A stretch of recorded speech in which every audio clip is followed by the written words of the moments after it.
یہ وطن عزیز ملک پاکستان جو ہے، میں نے تو اسلامی جمہوریہ پاکستان سنا ہے، حنفی والا اسلامی نہیں سنا۔ جمہوریہ اسلام جو ہے وہ اہل سنت ہے، اسلام اہل سنت کے علاوہ ہے ہی نہیں ہے۔ یہ تو آپ کہہ رہے ہیں ان کا موقف اس کے علاوہ بھی تو ہو سکتا ہے۔ حدیث کے اندر آتا ہے کہ حضرت عمر بن خطاب رضی اللہ تعالیٰ عنہ چادر کو گھسیٹتے ہوئے آپ علیہ السلام کی بارگاہ عالیہ میں پہنچے اور عرض کی یا رسول اللہ، یہ جو الفاظ ہیں نا ہو بہو اسی طرح مجھے بھی یہ خواب کے اندر آئے ہیں، لیکن بازی لے گئی عبداللہ بن زید۔ حضرت بلال رضی اللہ تعالیٰ عنہ اذان دے کر تشریف حاضر خدمت ہوئے تو آپ نے دیکھا سرکار تو علیہ صلی اللہ علیہ وسلم آرام فرما رہے ہیں، تو آپ نے یہ جملے کے حضرت بلال نے الصلاۃ خیر من النوم، جی حضور علیہ السلام کو جگانے کے لیے، چونکہ آپ علیہ السلام نیند کی حالت میں تھے۔ الصلاۃ خیر من النوم جو ہماری تحقیق ہے، یہ جملہ حضرت عمر کے دور میں اسے اضافہ کیا گیا، ان کو یہ جملہ پسند آیا تھا، انہوں نے کہا مجھے جملہ اچھا لگا اور اس کو بعد میں بڑھا دیا گیا۔ حضرت بلال نے زندگی بھر جو نبی اکرم صلی اللہ علیہ وآلہ کے حیات مبارک میں اذان دی، ایک دن کسی ایک اذان میں الصلاۃ خیر من النوم کی صدا انہوں نے بلند نہیں کی۔ اگر کوئی بھی ان کی طرف یہ نسبت دیتا ہے تو یہ نسبت ناروا ہے۔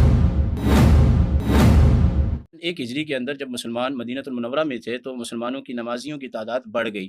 جب نمازیوں کی تعداد بڑھ گئی اور مدینہ المنورہ آبادی کے لحاظ سے پھیل گیا تو آپ علیہ السلام نے صحابہ کرام سے مشاورت طلب فرمائی، اور قرآن کریم میں وشاورہم فی الامر فاذا عزمت فتوکل علی اللہ، کہ آپ ان سے مشاورت کریں، مگر جب آپ پختہ ارادہ کر لیں تو پھر آپ کو کام کریں، یعنی کہ مشاورت کو ماننا یا انہی کے مطابق کرنا یہ رسول خدا پر لازمی نہیں ہے۔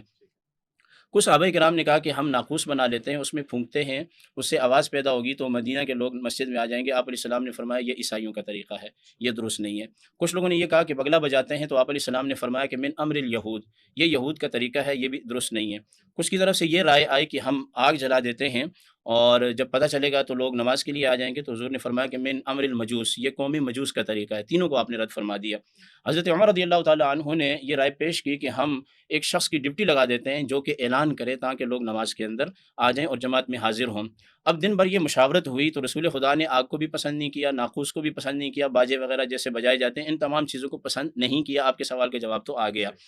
جب یہ صحابہ کرام رات کو سوئے تو ترمذی شریف کے اندر حدیث پاک موجود ہے، سیدنا عبداللہ بن زید رضی اللہ تعالیٰ عنہ یہ تشریف فرما سوئے ہوئے تھے، آرام کر رہے تھے، اور اسی اسنا میں دیوار کے اوپر دو سبز رنگ کی چادریں پہنے کوئی شخص آیا اور اس کے ہاتھ میں ایک باجا تھا، تو انہوں نے کہا کہ یہ آپ مجھے بیچ دیں، کیونکہ وہ دن بھر جو رائے چل رہی تھی وہی ذہن میں چل رہا تھا۔ تو آپ نے انہوں نے کہا کہ کیا کرو گے؟ کہا کہ اس سے ہم بجائیں گے اور نمازی جمع ہوں گے۔ تو کہا کہ اس سے اچھی چیز تو میں نہ سکھا دوں میں؟ تو عبداللہ بن زید رضی اللہ تعالیٰ عنہ کہنے لگے اچھی چیز سکھائیے آپ۔ تو پھر انہوں نے پڑھا اللہ اکبر اللہ اکبر، یہ 4 دفعہ، پھر اس کے بعد شہادتین، حی علی الصلاۃ حی علی الفلاح، پوری اذان جو ہے سوائے الصلاۃ خیر من النوم کے، یہ مکمل جب اذان پڑھی تو یہ ایک ایسے تھے کہ جذبات میں بہت زیادہ تھے، ان سے رہا نہیں گیا، یہ بھاگتے ہوئے حضور علیہ السلام کی بارگاہ عالیہ میں آئے اور یہ سارے کلمات کہہ سنائے۔ جب یہ سارے کلمات کہہ سنائے تو آپ علیہ السلام نے فرمایا کہ حضرت بلال سے، ترمذی کے الفاظ ہیں، حضرت بلال سے کہیں کہ وہ جہیر الصوت ہیں، یعنی کہ بلند آواز والے ہیں، وہ یہ اذان دیں۔ اچھا یہی خواب جو ہے وہ حضرت عمر بن خطاب رضی اللہ تعالیٰ عنہ کو ابھی آئی تھی۔ عبداللہ بن عمر کے الفاظ یہ ہیں کہ عبداللہ بن زید جو ہے وہ جذباتی آدمی تھے اور ضبط نہیں رکھ سکے، تو وہ رات کے وقت ہی آگے حضور کی بارگاہ میں، اور حضرت عمر بن خطاب رضی اللہ تعالیٰ عنہ اس لیے نہیں آئے کہ سرکار دو عالم صلی اللہ علیہ وسلم آرام فرما رہے تھے۔ جب یہ آواز گونجی نا، بڑے ایمان افروز الفاظ ہیں، تو حدیث کے اندر آتا ہے کہ حضرت عمر بن خطاب رضی اللہ تعالیٰ عنہ چادر کو گھسیٹتے ہوئے آپ علیہ السلام کی بارگاہ عالیہ میں پہنچے اور عرض کی یا رسول اللہ، یہ جو الفاظ ہیں نا ہو بہو اسی طرح مجھے بھی یہ خواب کے اندر آئے ہیں، لیکن بازی لے گئی عبداللہ بن زید۔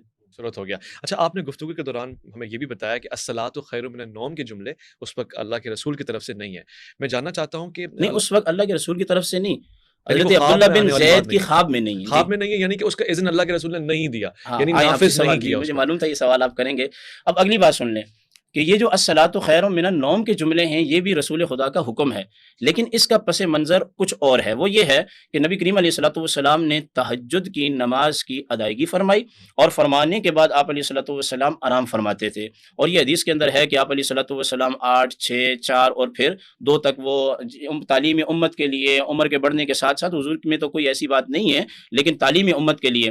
تو ایک دن آپ آرام فرما رہے تھے، حضرت بلال رضی اللہ تعالیٰ عنہ اذان دے کر تشریف حاضر خدمت ہوئے تو آپ نے دیکھا سرکار تو علیہ وسلم آرام فرما رہے ہیں، تو آپ نے یہ جملے کے حضرت بلال نے الصلاۃ خیر من النوم، جی حضور علیہ السلام کو جگانے کے لیے، چونکہ آپ علیہ السلام نیند کی حالت میں تھے۔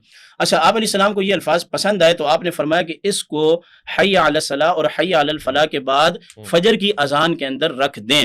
اب یہ جو الفاظ ہیں الصلاۃ خیر من النوم، یہ اس اذان میں نہیں ہے کہ جو فرشتہ آیا تھا کلمات لے کر، 19 کلمات جو کہ اچھا عبداللہ بن زید کو دیے تھے اوکے ان میں نہیں ہے، اس کا پس منظر بعد کا ہے، اور آپ علیہ الصلوۃ والسلام نے فرمایا کہ اس کو اذان کے اندر رکھ دیا جائے۔ آپ کا اسم گرامی عبد القادر فقیر کو عبد القادر ہزاروی عبد کہتے ہیں۔ القادر ہزاروی صاحب سے جو ہے نہایت ہی جو ہے مؤدبانہ گزارش کروں گا کہ جب میں گفتگو کروں تو اس کو یہ کوئی دل آزاری نہیں، بے پر فکر نہیں، رہیں، کیونکہ آپ کریں، کیونکہ اپنے موقع مجھے بھی ملے گا آپ کے۔ ان کا مکتبہ فکر ہے، مولانا سلامت رکھے، اور پاکستان کا حسن یہی ہے یہاں پہ تمام مکاتب فکر الحمدللہ اس پرچم کے سائے تلے ہم ایک ایک ہیں، ہے سانجی اپنی خوشیاں ہیں اور سب ایک ہیں۔ تو الحمدللہ مولانا بھی سلامت رکھے، آپ لوگوں کو بھی سلامت رکھے۔ آمین یہ جو حضور نے فرمایا کہ نبی اکرم نے جو ہے صلی اللہ علیہ وآلہ حضرت بلال کے جملے کو پسند فرمایا، صلاۃ خیر من النوم، یہ شیعہ مکتب فکر کی نگاہ سے اولاً تو ہمارے مجامع حدیثیہ میں ایسی کوئی روایت نہیں، پہلی بات۔ دوسری بات یہ کہ اس میں جو ہے حضرت بلال کی شان میں گستاخی ہوتی ہے، اچھا مطلب حضرت بلال کی شان میں جسارت آپ کر رہے ہیں کہ وہ جا کے نبی سے کہیں گے، جبکہ انہوں نے خود یہ فرما دیا کہ نبی کی نیند غفلت والی نیند ہی نہیں ہے۔ تو ایسا انسان کہ جس کی جو ہے نیند، اولاً تو سب سے پہلا سوال یہ کہ یہ ناممکنات میں سے کہ نبی کو آ کے جو ہے حضرت بلال اٹھائے نماز کے لیے، یہ ہمارے ذہن میں آتی نہیں یہ بات، ٹھیک ہے، کہ نبی سو رہے ہوں حضرت بلال نہ کے اٹھائیں، اور پھر یہ جملہ کہہ کر مطلب حضرت بلال کبھی جرت نہیں کر سکتے کہ نبی پاک کے سامنے یہ جملہ کہیں کہ الصلاۃ خیر من النوم، یعنی نبی کو بتائیں۔ اچھا، سب سے اہم ترین بات یہ ہے کہ سوال یہ ہے کہ ساری کائنات کی نماز ایک پلڑے مرتے ترازو کے، اور نبی اکرم کی نیند کو آپ مجھ سے سوال کریں گے کیا چیز افضل ہے، میں کہوں گا نبی کی نیند افضل ہے۔ اللہ سارے مسلمانوں کی نماز قربان نبی کی نیند پہ، نبی کے آرام پہ۔ لہذا حضرت بلال کا یہ کہنا کہ الصلاۃ خیر من النوم، اگر وہ ویسے ہی ایک جملہ کہہ رہے ہیں، کس نماز کی بات کر رہے ہیں؟ نبی کی نماز کی بات کر رہے ہیں، اپنی نماز کی بات کر رہے ہیں، وہ بھی واضح نہیں ہے، مبہم سے جملہ ہے، ٹھیک ہے۔ الصلاۃ خیر من، اگر نبی کی نماز کی بات ہو رہی ہے جو افضل ہے نیند سے، تو اس کا اذان میں اعلام کی کیا ضرورت ہے؟ اگر مسلمانوں کی نماز کی بات ہو رہی ہے تو وہ تو یقیناً غیر افضل ہے نبی کی نیند سے۔ نبی کی نیند میری نگاہ میں، ہماری نگاہ میں 100% افضل ہے تمام عالم اسلام کے مسلمانوں کی نماز سے۔ لہٰذا اس جملے کی نسبت حضرت بلال کی طرف دینا قطعاً غلط ہے۔ انہوں نے درست ہے کہ حوالہ بیان فرمایا، وہ ان کی نگاہ ہے، ان کا مکتبہ فکر ہے، ہم اس کا احترام کرتے ہیں، لیکن بہرحال ہمارے پاس یہ چیزیں بالکل بھی قطعی طور پہ ثابت نہیں ہیں۔ الصلاۃ خیر من النوم جو ہماری تحقیق ہے، یہ جملہ حضرت عمر کے دور میں اسے اضافہ کیا گیا، ان کو یہ جملہ پسند آیا تھا، انہوں نے کہا مجھے جملہ اچھا لگا ہے، اور اس کو بعد میں بڑھا دیا گیا۔ حضرت بلال نے زندگی بھر جو نبی اکرم صلی اللہ علیہ وآلہ کے حیات مبارک میں اذان دی، ایک دن کسی ایک اذان میں الصلاۃ خیر من النوم کی صدا انہوں نے بلند نہیں کی۔ اگر کوئی بھی ان کی طرف یہ نسبت دیتا ہے تو یہ نسبت ناروا ہے۔ پہلی بات تو یہ ہے کہ انہوں نے یہ کہا کہ حضرت بلال کون ہوتے ہیں؟ سرکار دو عالم صلی اللہ علیہ وسلم کو آ کر اٹھانے والے۔ لفظ اٹھانا نہیں ہے، ان کی ڈیوٹی میں شامل تھا کہ جب اصحاب رسول مسجد نبوی شریف میں آ جائیں تو مجھے اطلاع دے دیں۔ انہوں نے آ کے اطلاع دی ہے، اور یہ آج کے دور کے اندر بھی میں سمجھتا ہوں شیعہ حضرات کے ہاں بھی ان کے اساتذہ کرام جب آرام کر رہے ہوتے ہیں، ائمہ کرام، تو ان کے محسنین آ کے اطلاع دیتے ہیں کہ حضور والا جلسے کا ٹائم ہو گیا ہے، نماز کا ٹائم ہو گیا ہے، تشریف لائیے۔ یہ کوئی ایسی گستاخی والی بات نہیں ہے۔ دوسری جو بات حضرت نے کی ہے کہ حضرت عمر رضی اللہ تعالی عنہ نے حی علی خیر العمل کو نکالا، ہرگز ایسا یہ نہیں جملہ ہے۔ کبھی بھی اذان میں نہیں تھا؟ یہ جملہ اذان کے اندر اہل سنت کی جتنی مرویات ہیں احادیث صحیحہ کے اندر یہ جملہ نہیں تھا۔ حضرت عمر رضی اللہ تعالیٰ عنہ کیسے اس چیز کو نکال سکتے ہیں کہ جو رسول خدا صلی اللہ علیہ وسلم نے اذان کے اندر شامل فرمائی؟ یہ دوسری بات یہ ہے کہ انہوں نے کہا کہ الصلاۃ خیر من النوم کا اضافہ حضرت عمر نے کیا، یہ بات بھی غلط ہے، اس پر میں بات کر چکا۔ ہماری احادیث کی کتابوں میں یہ ہے، یہ حضور علیہ الصلوۃ والسلام کو پسند آیا۔ تیسری بات جو ہے انہوں نے آپ سے جو کی وہ بات یہ ہے کہ جس چیز کو یہ کہہ رہے ہیں کہ یہ ایک اضافی چیز ہے، یعنی کہ حضرت علی رضی اللہ تعالیٰ عنہ کو علی الولی اللہ کہنا اور خلیفۃ الرسول اللہ کہنا، اور پھر آگے بلا فصل کے الفاظ کا جو ہے اذان کے اندر اضافہ کرنا، یہ شیعہ امامیہ نے ایسی قوم کو ملعون قرار دیا ہے کہ جنہوں نے اذان کے اندر اضافہ کیا ہے۔ اچھا، اور بڑی ذمہ داری سے میں بات کر رہا ہوں، میرے پاس اسکرین شاٹ ان کی امہات الکتب کا موجود ہے، اور آج تک شیعہ حضرات جو اذان کے اندر انہوں نے اضافہ کیا ہے، امام اہل سنت الشاہ احمد رضا خان فاضل بریلوی رحمہ اللہ نے فتاوی رضویہ شریف کے اندر ایک رسالہ لکھا ہے جس کا نام ہے ادلۃ الطاعن علی اذان الملائن۔ اذان المنائن، ہاں، ادلۃ الطاعن علی اذان الملائن، یعنی کہ اس کے اندر جتنے بھی حوالہ جات ہیں وہ شیعہ مجتہدین امہات الکتب کا ہیں۔ اگر آپ اس میں سے چاہیں گے تو میں چند آپ کو ذکر بھی کر دوں۔ روایت فرمائیں۔ ان میں سے پہلی بات یہ ہے کہ شرائع الاسلام کے اندر شیخ علی صاحب یہ بات لکھتے ہیں کہ اذان مشہور تر قول پر 18 کلمے ہیں، جس کو انہوں نے بھی ایگری کیا کہ یہ اضافہ ہے۔ اچھا، آپ کہہ رہے تھے 19 کلمات ہیں؟ یہ شیعہ کے نزدیک 18 کلمات ہیں، اچھا، شیعہ کے نزدیک 18 کلمات ہیں۔ اور پھر یہ کہ اس میں شیعہ یہ کہتے ہیں 4 تکبیریں ہیں، اور گواہی توحید کی ہے، پھر رسالت کی ہے، پھر حی علی الصلاۃ، پھر حی علی الفلاح ہے، پھر حی علی خیر عملی ہے، یعنی یہ کہہ رہے تھے کہ حی علی خیر العمل کو نکال کے حی علی الفلاح شامل کر دیا. یہ بات ان کی بالکل غلط ہے، کیونکہ ان کے امام نے یہ بات لکھی ہے، پہلے حی علی الصلاح ہے، پھر حی علی الفلاح ہے، پھر حی علی خیر العمل ہے. یعنی سمجھ رہے ہیں آپ؟ قامت الصلاح کے حوالے سے کہہ رہے تھے. نہیں سنیں، نہیں بولیں گے، نہیں میں تصحیح کر رہا ہوں فقط کہ میں نے جملہ نہیں کہا تھا. نہیں کہا آپ نے، خاموش رہیں گے آپ. یہ کہا ہے، آپ ریپیٹ کر کے دیکھ لیں. ٹھیک کیا خیر العمل کو بھی نکالا ہے، خیر العمل کو نکالا ہے اور اس مگر قامت الصلاح کی ریپلیسمنٹ. الصلاۃ خیر من النوم، سوری الصلاۃ خیر من النوم. سمجھ نہیں بولیں گے، نہیں آپ خاموش رہیں، میں سمجھ گیا بات آپ. تو ان کے مجتہدین میں سے وہ یہ بات لکھتے ہیں، شرائع الاسلام کے اندر شیخ علی ان کے بہت بڑے امام ہیں، وہ یہ بات لکھتے ہیں کہ پہلے حی علی الصلاح ہے، پھر حی علی الفلاح ہے، اور پھر حی علی خیر العمل ہے. یہ بات لکھتے ہیں. انہوں نے یہ الزام لگایا کہ اس کو نکال کے الصلاۃ خیر من النوم کا اضافہ کیا. یہ ان کا الزام جو ہے براہ راست رسول اللہ صلی اللہ علیہ وسلم کی ذات اقدس پر ہے. دوسری بات یہ ہے کہ یہ میرے پاس اسکرین شاٹ ان کے بہت ساری، جن کو یہ شہید ثانی کہتے ہیں، وہ شرح مدارک کے اندر یہ بات لکھتے ہیں، ابو عبداللہ علیہ السلام کے سامنے اذان بیان کی گئی، یہی 18 کلمات تھے، اور پھر ان کی اگر تفسیر کریں تو 35 کلمات ہیں ان کی کتابوں کے اندر. تو انہوں نے کہا کہ یہ جو میرے پاس اسکرین شاٹ موجود ہے، یہ اپنی امہات الکتب میں جائیں تو کہا کہ یہ جو اضافہ کیا ہے یہ شیعہ امامیہ کے علاوہ لوگوں نے کیا ہے، اور امام احمد رضا نے اور ان کے ائمہ نے ان کو لعنتی قرار دیا ہے. جو اضافہ کیا ہے کہ سیدنا مولا کائنات کی ولایت کا اعلان ہے، اور ان کی پھر وصیت کی بات بھی ہے. پھر آگے جو لفظ ہے وہ بڑا تکلیف دہ نہیں ہے، وہ ہمارے ایک بہت بڑے مناظر سے دنیا سے چلے گئے، اللہ تعالیٰ ان کی مغفرت فرمائے. میں یہ لفظ نہیں کہہ رہا، وہ کہہ رہے ہیں. وہ کہا کرتے تھے کہ پاکستان کے اندر شیعہ حضرات کو اتنی آزادی حاصل ہے کہ یہ 5 وقت تو اذان نہیں دیتے، اذان تو یہ 3 دیتے ہیں، مطلب ان کے یہاں 3 اذانیں ہوتی ہیں، 3 اوقات کے اندر یہ اہل سنت کو گالی دیتے ہیں. کیوں کہ یہ اپنی اذان کے اندر یہ لفظ استعمال کرتے ہیں بلا فصل، یعنی خلیفہ بلا فصل. اس کا مطلب یہ ہے کہ یعنی کہ ان کا عقائد میں تو یہ ہے نا کہ بھائی پہلے خلیفہ نہیں ہے، پہلے مولا علی ہونے چاہیے تھے. یہ تو چلو پھر بھی عقلاً ایک بات سمجھی جا سکتی ہے، مگر بلا فصل کہنے سے لا نفی جنس کا ہے، یعنی رسول اللہ کے بعد خلافت کسی اور کے لیے ہے ہی نہیں ہے، وہ ہے ہی مولا کائنات کے لیے. کہا کہ ہم نے اذان میں اضافہ کیا ہے. میں نے واضح طور پہ کہا کہ ہماری اذان وہی اذان ہے جو من جانب اللہ ہے، ہم نے اس میں کچھ اضافہ نہیں کیا. ٹھیک ہے، اشہد ان لا الہ الا اللہ وحدہ لا شریک لہ، کیا اللہ کی طرف سے ہے؟ نہیں آیا. ہر عالم اسلام کہہ رہے ہیں یہ کیا اضافہ کہلائے گا؟ نہیں کہلائے گا. اشہد ان محمد رسول اللہ کے بعد صلی اللہ علیہ وآلہ، یہ لوگ آل کو کھا جاتے ہیں، ہم لوگ تو خیر کہتے ہیں وآلہ. ٹھیک ہے، کیا یہ اضافہ کہلائے گا اذان میں؟ نہیں کہلائے گا.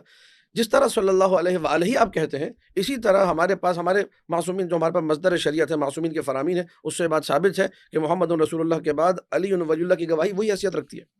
ٹھیک ہے، لہٰذا ان کا یہ کہنا کہ جی ہم نے اذان میں اضافہ کر دیا، انہوں نے بات کو سمجھا ہی نہیں ہے، جذبات میں بس یہ اضافہ کر دیا اور ہم نے مان لیا اور ہم اعتبار نہیں کر سکتے. اب یہ کہ یہ اعتبار کریں یا نہ کریں، میں آپ کے سامنے کاش کہ یہ اپنی کتابیں پڑھ کے آتے تو یہ کبھی نہ کہتے کہ ہم نے رسول اللہ پہ الزام لگایا اور ہم نے یہ کہہ دیا کہ حی علی خیر العمل نکال دیا اور جو نا صلاۃ و خیر العمل شامل کر دیا. میں ان کی کتابوں کا حوالہ دیتا ہوں. علم کلام حضور نے ضرور پڑھا ہوگا، مدرسے کا حوالہ دے رہے ہیں، وہاں پڑھاتے بھی ہوں گے. یہ تو علم کلام کی کتابوں میں علامہ تفتازانی کا نام میں نہیں سمجھتا ہوں کہ کوئی اس سے واقف نہ ہو، کوئی عالم اسلام کا مفتی ہو، ایسا کوئی متکلم ہو، رئیس المتکلمین تو بہت بڑی بات ہے. چھوٹا موٹا علم کلام کا طالب علم جو عقیدہ تحاویہ یا شرح عقائد نصفی یا جو ہے کشف المراد اور جو ہے شرح تجزیہ جیسی کتابیں پڑھتے وہ بھی جانتا ہے کہ علامہ تفتازانی کس اہمیت کے حامل ہیں علم کلام میں. سید میر شریف جرجانی رحمۃ اللہ علیہ حنفی مذہب کے عالم ہیں. میں صحیح کہہ رہا ہوں؟ ایسے ہی نہیں آپ بات کریں، میں سن رہا ہوں، میں پڑھا چکا ہوں. وہ اہل سنت کے بہت بزرگ عالم ہیں. انہوں نے جو ہے ان کی بھی علم کلام کی جو ہے نا کتابوں کے اوپر حواشی ہیں، ان کی کتابیں موجود ہیں. شرح مواقف، شرح مقاصد، اہل سنت کی وہ کتابیں ہیں، یعنی روز روشن کی طرح آیا ہے کہ یہ علم کلام کی ان کی بہترین اور شرح آفاق کتابوں میں سے. میں ان کتابوں کے حوالے سے بات کر رہا ہوں. اور تفتازانی، سعد الدین تفتازانی نے اور کوشجی نے مبحث الامامہ، امامت کی جو بحث ہے، تجرید کتاب خواجہ نصر الدین طوسی کی، یہ علم کلام کی وہ کتاب ہے جس پر شیعہ سنی سب نے شروحات لکھی ہیں. ہماری جو شرح جو ہمارے حوزات میں پڑھائی جاتی ہے وہ ہے کشف المراد، علامہ ہلی کی لکھی ہوئی شرح وہ پڑھائی جاتی ہے. باقی دیگر حوزات کے اندر دوسری شروحات کوشجی کی شرح پڑھائی جاتی ہے یا شرح مواقف، شرح مقاصد وہ پڑھائی جاتی ہے. لیکن بہرحال علم کلام کی ایک اہم کتاب، اس میں یہ جملے موجود ہیں سعد الدین تفتازانی کے بھی اور کوشجی کے بھی. انا عمر بن الخطاب قال وهو على المنبر، عمر ابن خطاب نے کہا جبکہ وہ منبر پر تھے، ثلاث كن على عهد رسول اللہ صلی اللہ علیہ وآلہ وانا انهى عنهن، 3 چیزیں تھیں جو رسول کے عہد میں تھی اور میں اس سے منع کرتا ہوں. تھی کا مطلب کیا ہے؟ تھی کا مطلب یہ کہ رسول کے عہد میں تھی اور حضرت عمر یہ کہہ رہے ہیں کہ میں اس سے نہیں کرتا ہوں وَأُحَرِّمُهُنَّ، میں ان 3 چیزوں کو حرام قرار دیتا ہوں، وَأُعَاقِبُ عَلَيْهِنَّ، اور میں ان تینوں چیزوں پر سزا دوں گا۔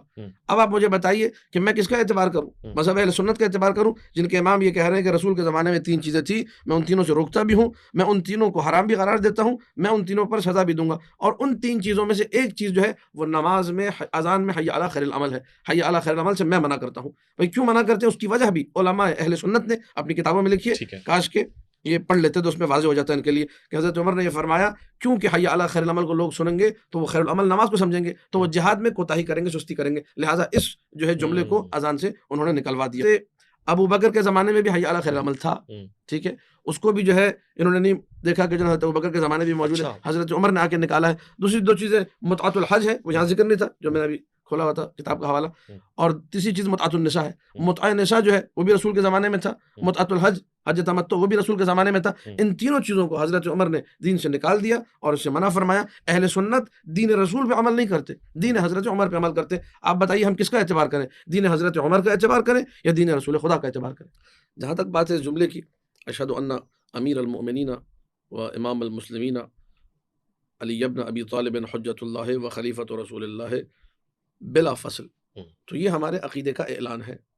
یعنی ہم اپنی اذان میں بتاتے ہیں کہ بھائی ہم امیر المؤمنین کو خلیفہ مانتے ہیں، حضرت ابو بکر کو نہیں مانتے۔ اس میں گالی کدھر ہے؟ یہ میں کیمرے کے سامنے کہہ رہا ہوں، اور میں پہلے بھی اپنے آپ کے پروگرام میں کہہ چکا ہوں کہ میں اس مملکت خدا پاکستان میں رہتا ہوں، تو میں تشیع کا جو ہے نا کوئی مثال کے طور پہ مجھے چھپانے کی ضرورت نہیں کہ میں شیعہ ہوں، میں علی اعلان شیعہ ہوں، ڈنکے کی چوٹ پہ شیعہ ہوں۔ یہ سنی ہے، علی اعلان سنی ہے، الحمدللہ یہ حسن ہے اس پاکستان کا۔ ہم لوگ ساتھ بیٹھے ہوئے، میں ہوں سنی قادری ٹن ٹنا ٹن، ایک نعت بھی ہم نے سنی تھی، بڑی مزے کی نعت تھی، مولا ان کو بھی سلامت رکھے۔ تو یہ سنی ہے، بہترین ہے، سبحان اللہ۔ میں شیعہ ہوں، میں اپنی جگہ ہوں۔ میں اگر یہ کل کو آگے کہیں اذان میں، ٹھیک ہے، یا ویسے ہی کہ اپنے مجلس میں گئے، لیکن کہ عالم دین کا خطبہ بھی ہم نے سنا تھا، اشہد ان ابا بکر خلیفۃ رسول اللہ بلا فصل، تو ہمیں تو کبھی بھی نہیں لگا کہ ہمیں گالی دے رہے ہیں۔ آپ کا عقیدہ یہ ہے بھائی، آپ حضرت ابو بکر کو خلیفہ بلا فصل مانتے ہیں، آپ کو مبارک ہو، ہم نے تو نہیں کہا کہ آپ ہمیں گالی دے رہے ہیں۔ ہم جب یہ کہہ رہے ہیں تو آپ کو کیوں لگ رہا ہے کہ ہم گالی دے رہے ہیں؟ ہاں یہ ضرور ہے کہ جب آپ کہیں گے کہ حضرت ابو بکر خلیفہ بلا فصل ہے، اس میں ہمارے عقیدے کی نفی ہوتی ہے، اور جب میں کہتا ہوں کہ امیر المومنین علی خلیفہ بلا فصل ہے، اس میں آپ کے عقیدے کی نفی ہوتی ہے، لیکن اس میں گالم گلوچ کا کوئی تصور نہیں ہے، اور یہ اس کا لازمہ ہے، تشریح نہیں ہے۔ ہم کہتے ہیں امیر المومنین خلیفہ بلا فصل ہیں، اہل سنت برادران ہمارے بھائی وہ چوتھا خلیفہ مانتے ہیں، ہم لوگ پہلا خلیفہ مانتے ہیں، اور یہی تشیع اور تسنن کی شناخت ہے۔ اگر اس کو نکال دیا تو ہم سب ایک ہو جائیں گے۔ بات تو یہ ہے کہ انہوں نے علامہ تفتزانی رحمہ اللہ کا حوالہ دیا اور سید میر شریف رحمہ اللہ کا حوالہ دیا۔ ہم خالی ان کو پڑھتے ہی نہیں ہیں بلکہ ان کے اصول کی لکھی ہوئی کتابوں کو ہم چاٹتے ہیں۔ انہوں نے یہ بات جو کی کہ میں اس کا رد کر چکا کہ حضرت عمر رضی اللہ تعالیٰ نے دین سے نکال کے اس میں جو انہوں نے منطق بھی پیش فرمائی ہے کہ بھائی کہیں ایسا نہ ہو کہ حضرت عمر رضی اللہ تعالیٰ نے نماز کو جو ہے وہ جہاد سے جو ہے وہ کیا سمجھ لیں، افضل سمجھنے لگ جائیں لوگ، تو اس وجہ سے ایسی بات ہرگز نہیں ہے، ایک بات۔ دوسری بات یہ ہے کہ انہوں نے جو 3 چیزوں کا حوالہ دیا، اس کے بعد انہوں نے کہا کہ حج تمتع کو حضرت عمر رضی اللہ تعالیٰ عنہ نے جو ہے وہ منع فرمایا۔ یہ میں سمجھتا ہوں کہ عدم مطالعہ کہہ لیں، جہالت کی نسبت بھی ان کی طرف نہیں کر سکتے۔ حضرت عمر رضی اللہ تعالیٰ نے حج تمتع سے منع نہیں فرمایا۔ دوسری بات جو انہوں نے کہی کہ جناب متعۃ النساء جو ہے حضرت عمر نے منع کیا، حضرت عمر نے منع نہیں کیا، بخاری اور مسلم کی روایت ہے، سرکار دو عالم صلی اللہ علیہ وسلم نے خود منع فرمایا خیبر پہ، اور اس کے علاوہ بہت ساری روایات ہیں، اس پر بات جو ہے وہ ہوتی بھی رہتی ہے۔ آج کا ہمارا یہ موضوع ہے، سخن نہیں ہے۔ حدیث پاک کے اندر آتا ہے سرکار دو عالم صلی اللہ علیہ وسلم کے بارے میں، قاضی ایاز علیہ رحمہ نے لکھا، من سب نبی فقتلوہ، جو کسی نبی کو گالی دے اس کو قتل کرو، اور ومن سب اصحابی، جو میرے اصحاب کو برا کہے فضربو، اس کو کوڑے مارو۔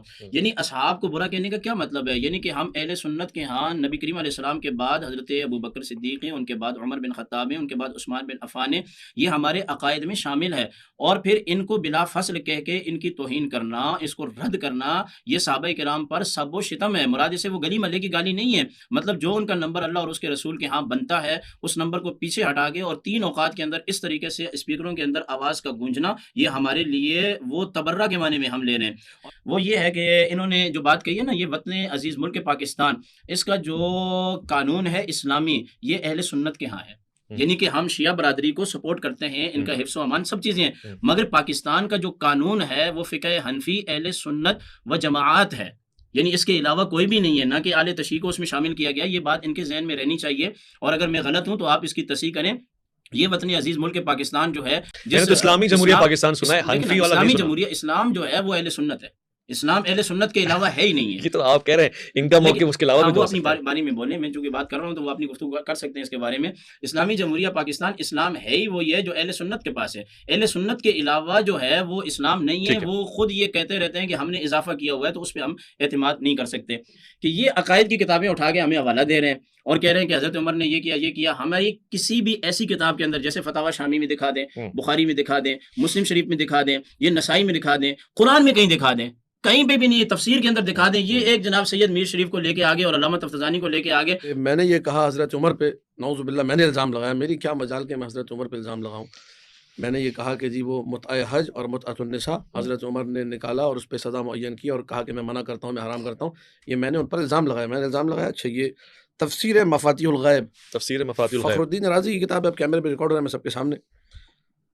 شیخ فخر الدین رازی یہ فرماتے ہیں وہا ہونا نوع آخر من التمتع مکروہ وهو الذي حذر عنه عمر رضی اللہ عنہ وقال متعتان كانتا على عهد رسول الله صلی اللہ علیہ وآلہ وانا انہى عنہما واعاقب علیہما متعۃ النساء ومتعۃ الحج. یہ فخر الدین رازی کی تعبیر ہے. یہ کیسے انکار کر سکتے ہیں برملا بیٹھ کے کہ جو ہے ان کی کتاب میں ہے نہیں اور میں الزام لگا رہا ہوں. آپ فخر الدین رازی کے بارے میں کہیے, ان کے بارے میں امام اہل سنت ہے, انہوں نے الزام لگایا. قال القرطبی, یہ بندر ٹاؤن میں چلے چاہے گرو مندر پہ, آج ہی میں کتابیں لے گیا تھا, وہاں تفسیر قرطبی سامنے لگی ہوئی ہے. ٹھیک ہے, جامع الاحکام کی تفسیر کا نام ہے, جلد نمبر 2 صفحہ نمبر 392. والوجہ الثالث من التمتع هو الذي توعد کہتے ہیں توعد, ڈرانے دھمکانے کو, جس پہ ڈرایا دھمکایا عمر بن الخطاب رضی اللہ تعالی عنہ. وقال متعتان كانتا على عهد رسول اللہ صلی اللہ علیہ وسلم, یہاں دیکھیں وآلہ نہیں ہے, انا انہا عنہما واعاقب علیہما. یہ کون کہہ رہا ہے جی؟ امام قرطبی. میں نے الزام لگایا. وقال ابن عادل الحنبلی فی اللباب فی علوم الکتاب, جلد نمبر 3 صفحہ نمبر 370, واتمام التمتع المکروہ وهو الذي خطب به عمر رضی اللہ تعالی عنہ وقال متعتان كانتا على عهد رسول اللہ. تمتع مکروہ, جس کا اتمام جو ہے مکروہ ہے, یہ وہ ہے جس کے بارے میں حضرت عمر نے فرمایا تھا کہ متعتان كانتا على عهد رسول اللہ صلی اللہ علیہ وسلم. یہاں بھی وعلیہ نہیں لگا ہوا, اہل سنت آپ کو کاٹ دیتے. وانا انہى عنہما واعاقب علیہما متعۃ النساء ومتعۃ الحج, یہ میں نے الزام لگایا. وقال القماش فی تفسیرہ جامع لطائف التفسیر, قبلہ فرما رہے تھے کہ کسی تفسیر کی کتاب میں نہیں, یہ ساری تفسیر کی کتاب میں. یہ آپ شیئر کر سکتے ہیں مفتی صاحب کے ساتھ تاکہ جی وہ میں اپنی رائے دے بالکل دیں. بھیج دوں گا. ما روی عن عمر رضی اللہ عنہ انه قال في خطبته متعتان كانتا على عهد رسول الله صلی اللہ علیہ وسلم انا انهى عنهما واعاقب عليهما. ذکر هذا الكلام في مجمع الصحابہ, سارے صحابہ کے سامنے حضرت عمر نے کہا, تو سارے صحابہ بھی سن رہے تھے. وما انکر علیہ احد فالحال هنا لا يخلو, اما اب یہ اہل سنت کا کلام پڑھو, میرا کلام جو ہے نہیں, اما يقال انهم كانوا عالمين بحرمة المتعة فسكتوا او كانوا عالمين بانها مباحة ولكنهم سكتوا على سبيل المداهنة. جانتے تھے متاح حرام ہے پھر بھی ساکن ہو گئے, یا جانتے تھے متاح مباح ہے لیکن یہ کہ وہ جنگ و جدال نہیں چاہ رہے تھے, مجادلہ نہیں چاہ رہے تھے کہ معاملات بہتر رہیں, یا یہ کہ وہ اباحہ کو جانتے نہیں تھے اور حرمت کو بھی نہیں جانتے تھے, تو وہ اس میں متوقف تھے. تو یہ ساری کی ساری جو بحث ہے, یہ میں نے تو نہیں لکھی اس کتاب کے اندر, تحریف تو نہیں کی, کتاب بازار میں موجود ہے, جا کے خریدے. میں پاگل تو نہیں ہوں کہ حضرت عمر جیسے عالم اسلام کی قداور شخصیت پر الزام لگاتا ہے, وہ بھی کیمرے کے سامنے. لہٰذا میں نے جو بات کی ہے اس کی یہ ساری دلائل جو ہے موجود ہیں. آپ نے کیا سوال کیا تھا؟ میں بالکل, یہ آپ نے بیلنس کر دیا. اب میرا سوال حضور کریم نے کبھی جمہوریہ پاکستان, ٹھیک ہے, اسلامیہ جمہوریہ پاکستان, ان سے گزارش ہے پاکستان کا آئین پڑھے جا کے, ٹھیک ہے, اس آئین کے اندر سب کو حقوق دیے گئے ہیں اور قرآن اور سنت کے مطابق یہ آئین بنا ہے. اگر یہ ادعا کر سکتے تو کریں کہ قرآن خالی حنفیوں کا ہے, پاکستان کا آئین قرآن کے مطابق. لہٰذا یہ کہنا کہ اسلام جو ہے نا فقط اہل سنت ہے, میں بھی سینہ ٹھوک کے کہتا ہوں کہ اسلام فقط شیعوں کا ہے, لیکن یہ کہ یہ بات غلط بات, ان کو نہیں کرنی چاہیے بات, اور مجھے بھی نہیں کرنی چاہیے بات کہ میں کہوں کہ اسلام فقط شیعوں کا ہے. یہ کہہ کہ اسلام انہوں نے کی ہے, لہٰذا میں مجبوراً ردن علیہ بحث کا کوئی حل نہیں نکلے گا. مگر ٹھیک ہے, آپ نے جو حوالے پیش کر دی وہ اہل سنت کے معتبر حوالے